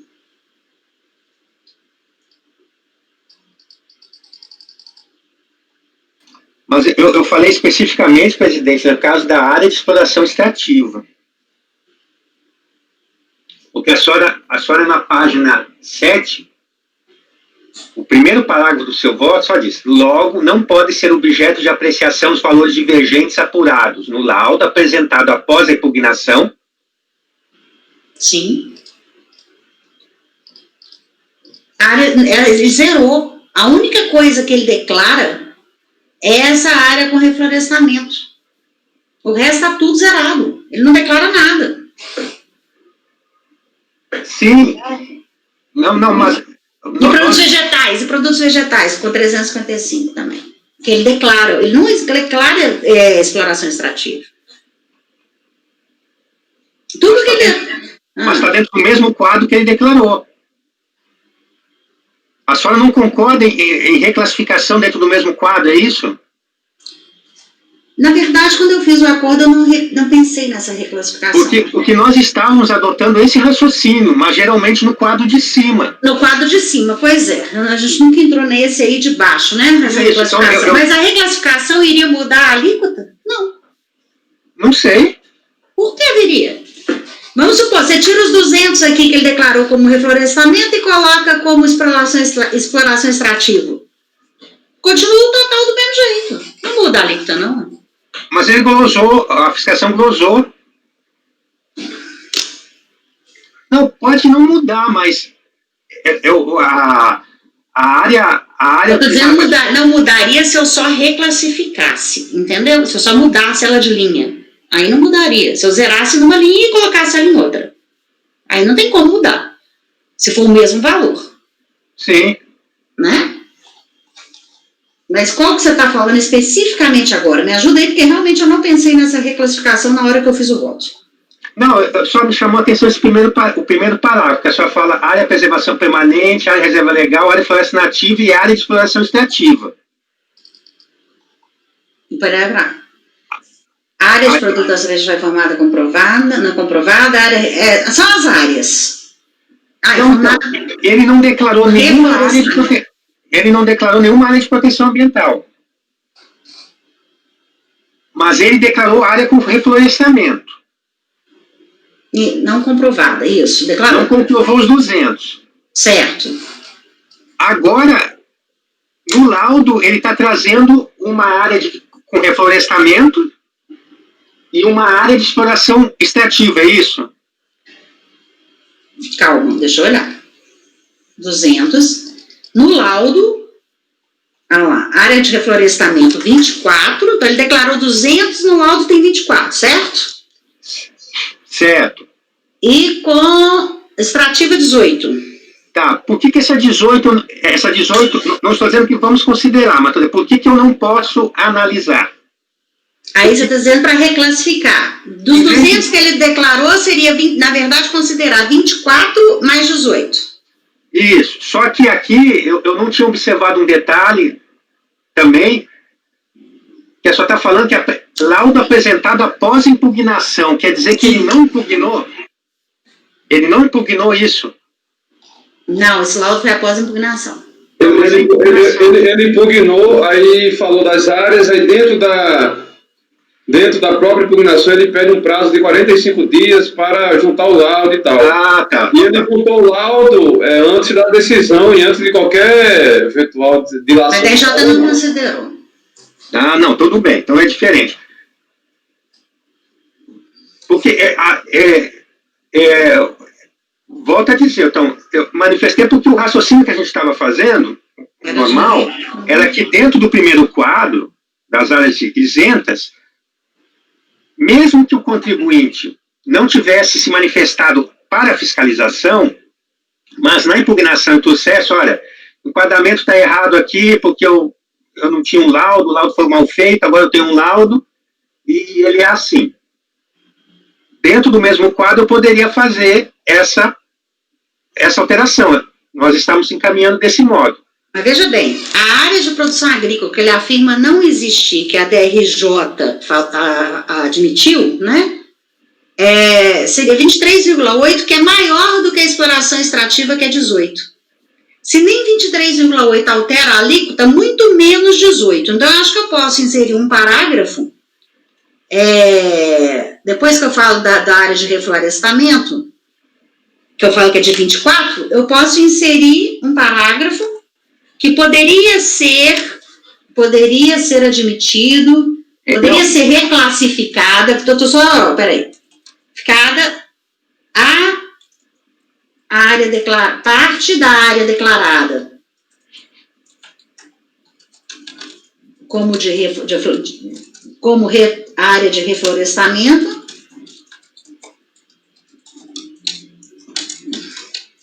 como área de exploração extrativa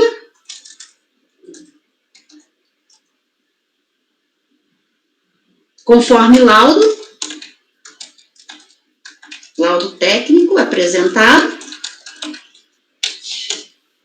de 18 hectares. Depois eu posso rever só a redação, tá? Contudo, mesmo considerando tal reclassificação, eu preciso fazer as contas, não há alteração na alíquota. Então, não muda o resultado do julgamento. Quando eu falei, eu não estava preocupado com o resultado do julgamento, né? Sim, a gente não reclassificar ou não. A tese, sim, eu entendi. O que é que eu posso fazer? Então, eu posso acatar isso daí, realmente, a gente reclassificando dentro do mesmo quadro. Eu não reclassificaria, deixo claro, se fosse para mudar de quadro, isso eu não faria, porque o efeito é completamente diferente. É um caso a pensar, mas não nesse momento. Mesmo reclassificando essa área e considerando os 18 hectares, não há alteração na alíquota. Eu posso inserir esse parágrafo. Considerar essa área informada como de reflorestamento, como de exploração extrativa, de 18 hectares. Mas aí, refazendo as contas, ela não muda a alíquota, então não muda o resultado do julgamento. Uma outra dúvida que eu tenho é que a DRJ ela acabou se manifestando sobre essas áreas. Mas ele afirma no recurso que não existe. Ele fala, não tem essa área de exploração vegetal. Não, sobre vários. Ele fala sobre todas as áreas, área de preservação permanente, reserva legal, a DRJ acabou pontuando cada área. Dá pontuar, porque ele não tinha apresentado o laudo, não tinha nada. Ela falou genericamente que para poder comprovar, precisa demonstrar. O laudo não foi apresentado para a DRJ? Ele foi apresentado o laudo para a DRJ. Não foi acatado. Não, foi sim. É tanto que a DRJ considerou a área de utilização com produtos vegetais de acordo com o laudo. Ela não considerou a área de reserva legal, bem como a área de APP, por conta das questões do ADA e questão da verbação, né?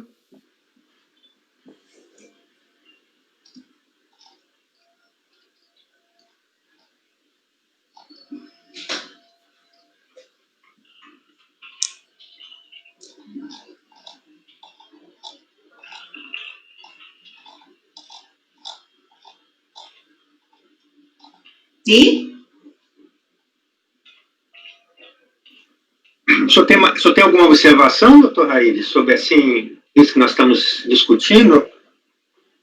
Além do que a doutora Miriam já refletiu, né, para reclassificar a área de exploração. Alterar assim, a linha do raciocínio do voto, né, para no sentido que a gente estava, que a turma estava adotando, né, desse assunto que é recorrente, que é erro de fato, reclassificação. Principalmente na questão do ITR, né? Não, sim, no ITR, perfeitamente, no ITR, porque é diferente, é diferente de despesa médica, por exemplo, que eu não... a despesa médica que era uma e não foi outra. Não é a mesma coisa, porque nós estamos falando mais com uma vontade, né? Aqui, como o doutor Matheus falou, muitas vezes há uma dúvida, que precisa um parecer técnico para dizer se essa área é isso ou aquilo, para classificar, né? Complementando aqui, doutor Cleber, sobre a área de floresta nativa, não encontrei no laudo qual seria o estágio, seria estágio médio ou avançado. Então, embora ele pleiteie a reclassificação de produtos vegetais para a floresta nativa, parece que o laudo seria insuficiente nesse ponto, por não esclarecer qual seria a natureza da floresta nativa. A reserva legal, como não há verbação tempestiva, não poderia ser considerado. E aí, minha dúvida aqui tem sido na área de preservação permanente, que embora não declarada, foi manifestada pela DRJ, que afastou por não ter o ADA.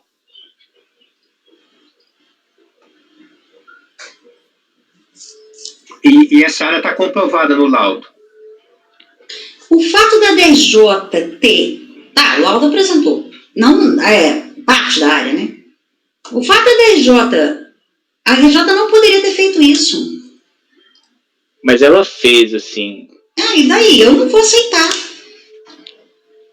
Ela não aceitou por um motivo, eu não aceito porque é erro de fato. Continuo não aceitando. A gente já debateu isso em outras oportunidades, né? Que a DRJ, na maioria das vezes, ela extrapola A competência dela, por isso que eu falo. mas aí, quando ela entra nessa fase de revisão de ofício, que nada mais é do que isso, ela traz para o litígio essa questão.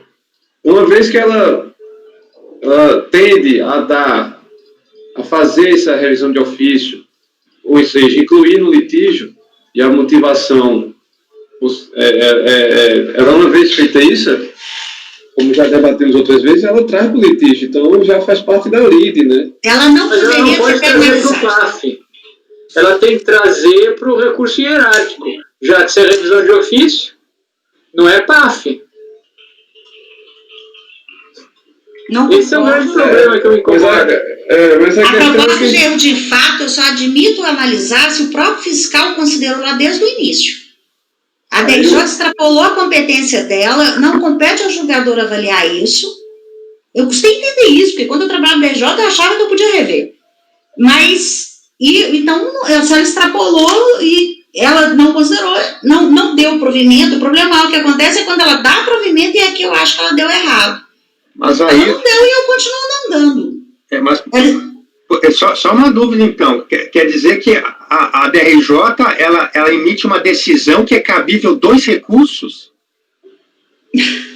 É que eu Olha o que está esse... Mas ela não está exercendo a atividade da competência dela, ela está extrapolando a competência dela. Mas não, essa questão de 2 recursos não pode. É um recurso só. É um recurso só, mas ela está extrapolando a competência dela, então eu não vou considerar. Então, está extrapolando, então, o que eu vou dizer ao julgador de segunda instância? Que anula a decisão, porque ela é proferida por autoridade incompetente. Mas eu vou anular a decisão baseado em que fundamento? Aí teriam que dizer, não, mas haveria necessidade de um recurso, a parte prejudicada teria que alegar. Sim. Mas no caso, a DRJ, ela negou. Como ela negou, eu não vou poder abrir contraditório e aqui conceder, porque eu também estaria extrapolando a minha competência, porque não houve litígio instaurado. Não, mas o contribuinte, ele apresentou essa matéria, essa alegação de defesa, e essa alegação de defesa foi aceita como fazendo parte do litígio. Foi aceita como fazendo parte do litígio, mas por autoridade incompetente. Mas então, aí nós temos que então declarar que há um vício nessa decisão da DRJ, porque o contribuinte, ele leu o acordo da DRJ e viu o seu argumento sendo rebatido. E ele faz o quê? Ele recorre. Ele recorre, doutor Pinheiro. Nós temos que dar uma satisfação. Mas eu acho que a satisfação pode simplesmente dizer que esse laudo não é plano de manejo ou exploração de PE, ou autorização para exploração, não pode ser... Não, mas aí nós estamos analisando a prova, tudo bem. Porque a doutora Miriam, a proposta dela seria já acolher essa área 18 de extração de exploração extrativa. O problema é para a APT. O problema é para a APT. Isso que eu estou falando na extração, na área de extração, né? Mas a gente já está falando da APP, né? Isso, mas perfeito, doutor Raid, mas tanto faz a APP quanto a outra. A questão de entrar, vamos adentrar na matéria. Esse é o primeiro ponto. Vamos adentrar, se adentrarmos a matéria, vamos ver o que nós analisamos, que elementos de prova.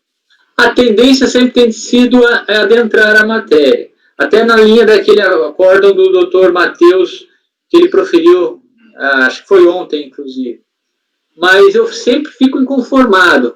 Eu acho que essa solução não é a melhor, não é a mais correta, porque a DRJ ela extrapola a competência dela.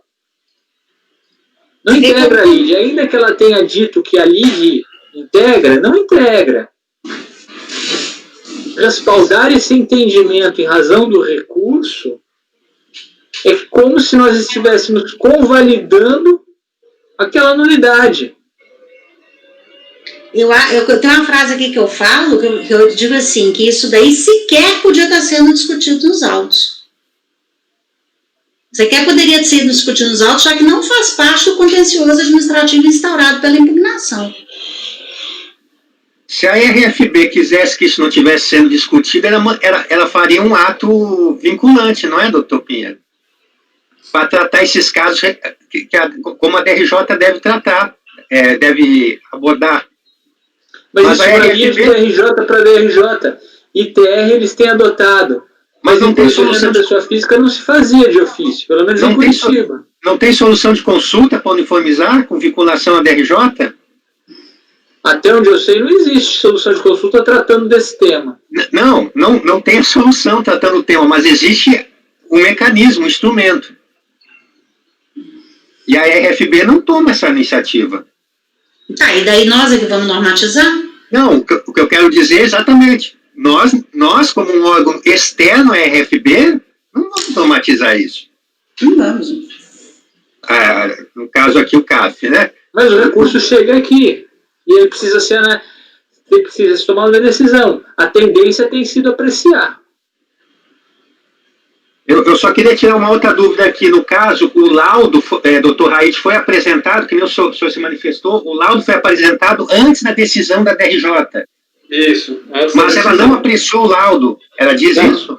Ela apreciou, é tanto que ela reconhece a área lá de... ela apreciou, tá. Ela apreciou. E aí, o doutor Matheus... Tanto que ela reconhece a área de 23,8 de produtos vegetais? Isso. Mas ele afirma que não tem área de produto vegetal. Mas ela... O laudo não tem área de produto vegetal. Então não tem nada a ver esses 23,8 com o laudo. Tem sim. Nestes autos, diz a DRJ, nestes autos consta laudo técnico emitido por engenheiro ambiental,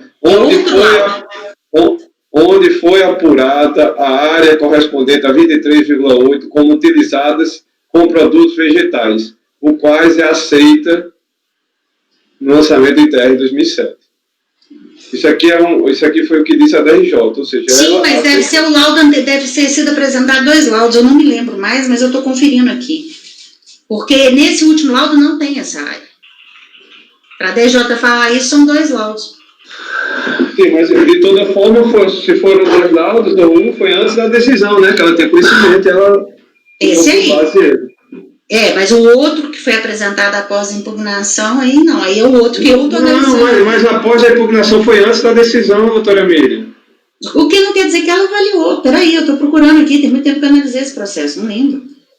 Também é processo demais. Eu fiz uma análise dos documentos. O que tem? Então é o seguinte, a área de floresta nativa, né, porque eu separei de acordo com o que ele está alegando. A área de floresta nativa, pelo que consta no laudo, me pareceu que não há a comprovação do estágio. Não caberia ser considerado. A área de reflorestamento tem essa questão dos 24 hectares, né, mas ele comprova, acho que parcialmente, pelo que parece, não é isso?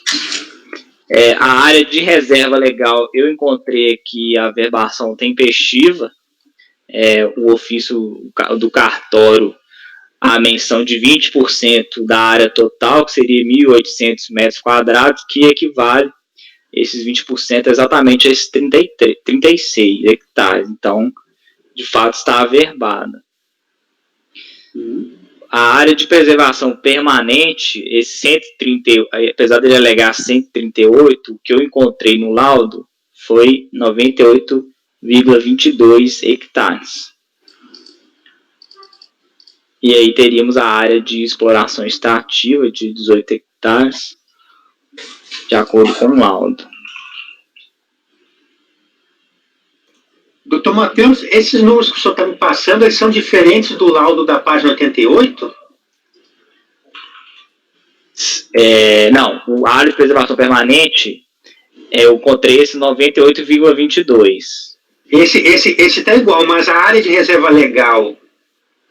Eu só encontrei o de 36 hectares, que está averbada, que é o que ele coloca inclusive na sua declaração posterior, né? Era de 36 hectares.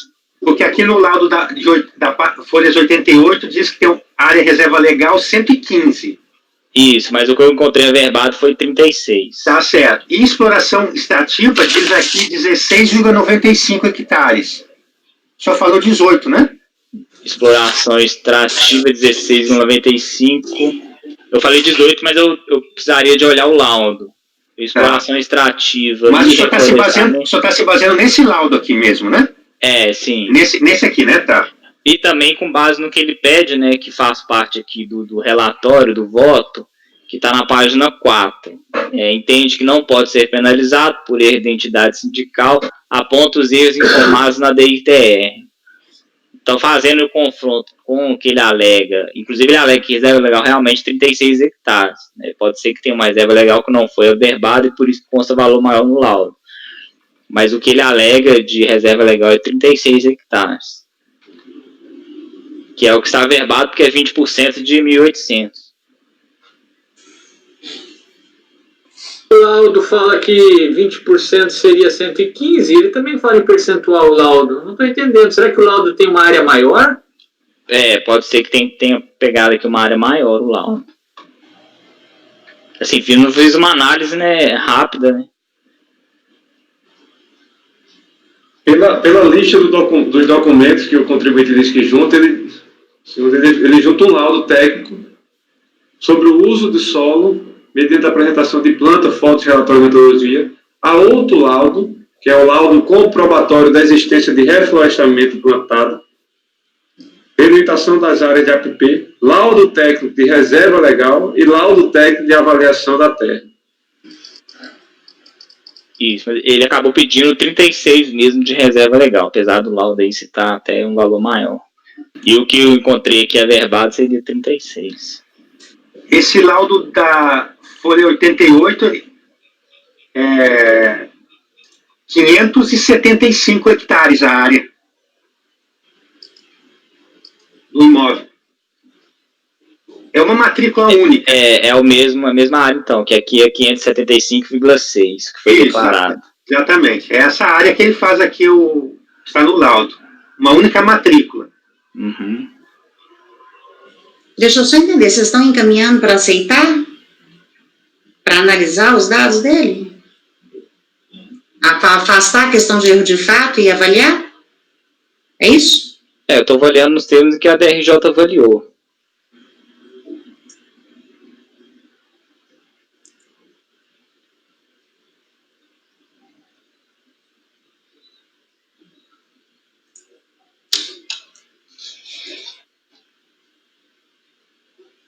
Então vocês vão divergir, é isso? Sobre essa questão, eu gostaria de tentar amadurecer e refletir, porque eu acho que a DRJ extrapolou a competência dela e nós estaríamos, de certa forma, também extrapolando a nossa competência aqui. Me incomoda isso, sempre me incomodou, mas eu nunca parei para estudar mesmo. Eu acho o seguinte, a TJ extrapolou, ela não poderia fazer. Se ela tivesse dado o provimento, não caberia a gente voltar atrás se não tem RO. Aí não. Mas o que ela negou, mesmo que seja por outros motivos, eu posso reavaliar.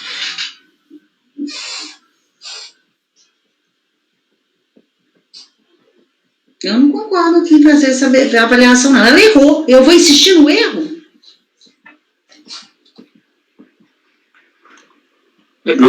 Validando um ato administrativo equivocado, errado? Não é uma questão de erro, é uma questão de erro, mas é um modo de pensar, é uma interpretação, né? É uma interpretação dada por uma parte de julgadores, alguns julgadores, outros não. Assim como tem aqui no CAF também diferentes pontos de vista. Presidente, veja, por exemplo, o doutor Matheus aqui já trouxe um ponto de vista que, para mim, a questão de apreciar uma matéria não na revisão de ofício, né? Eu vou dizer que isso é uma ilegalidade? Não, é um ponto de vista do Dr. Matheus, que caberia. Ok. É assim, eu acho que é diferente de ilegalidades assim que... Por isso, às vezes, eu tenho certa restrição quando se diz, não, isso é uma evidente ilegalidade. Vamos ver se isso não é, na verdade, um ponto de vista diferente, que não é o melhor ponto de vista, ou menos não é aquele majoritário. A DRJ entendeu que a lide abarcaria, inclusive, essas áreas não declaradas, e por isso fez esse exame, e aí, havendo essa decisão, o contribuinte recorreu sobre esses pontos manifestados pela DRJ, porque se a DRJ não tivesse analisado e fundamentado que haveria perda da espontaneidade, ele estaria recorrendo disso, de que, na verdade, não houve a perda da espontaneidade, ou foi tempestivo, algo nesse sentido. Mas uma vez que a DRJ compreendeu a extensão da lide dessa forma, exarando seus motivos, pelo menos nos últimos casos, a gente também fez a mesma apreciação.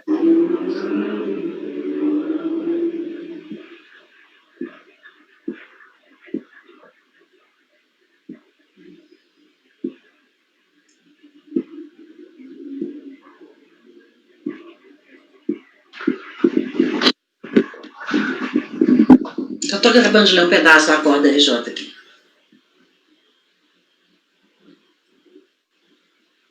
E eu tenho outra dúvida também em relação ao VTN, se ele realmente não questiona, que a doutora Miriam não tratou, né?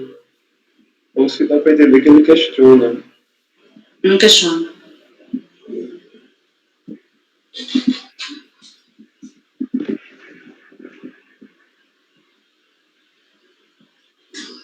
Pois é, justamente essa minha dúvida. Quando eu leio o recurso voluntário, ele diz: o recorrente, com base no laudo de avaliação, efetuou a declaração do ITR, sendo que os valores constantes das notificações de lançamento, que devem ser várias, estão muito acima da realidade do imóvel, pois foram calculados com base nos valores da terra nua. Ou seja, possa ser que entenda o questionamento aí.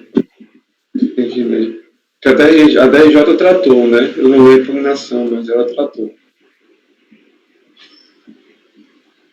Eu entendi que esse parágrafo ele acabou questionando o VTN. Inclusive ele faz a apresentação do laudo de avaliação, né, para comprovar que o valor estaria muito acima. Não, mas ele questionou, não no sentido do VTN por hectare. Ele questiona no sentido do VTN total, porque tem um tanto de área que ele entende que é isenta.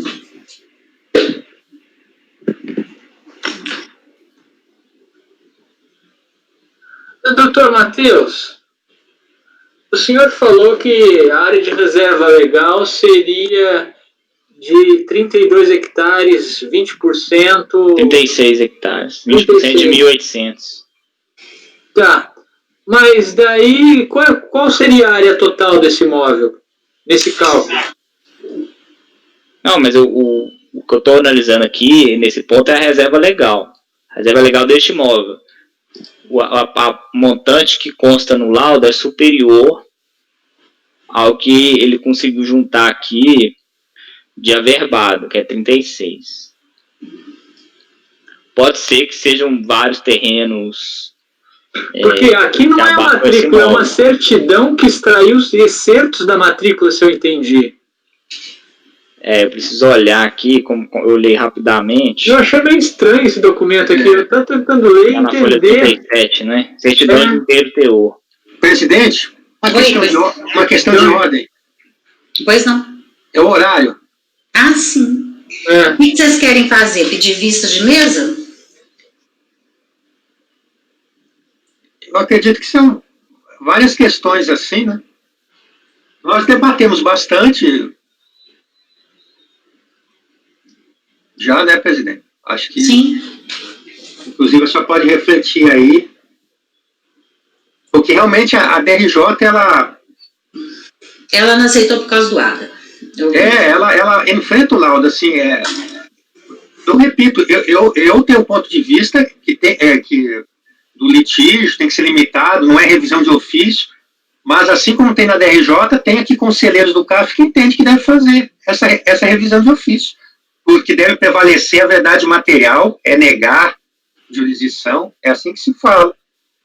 Sim, para esses aí. Isso, Ok. é isso aí. Não é o nosso caso. Não, não é o nosso caso, mas aí, só para dizer, o nosso pensamento não é esse. Agora, a questão que se coloca é quando a DRJ, ela estimula o contribuinte, ela dá uma esperança para o contribuinte sobre a sua interpretação. É muito difícil para mim achar, entender isso, sabe? Mas eu vou pensar aqui, deixa eu ver. Põe vista de mesa no 40. Vamos almoçar. Vamos almoçar. Às 2 horas a gente se vê de novo, tá? Valeu, até mais, obrigada.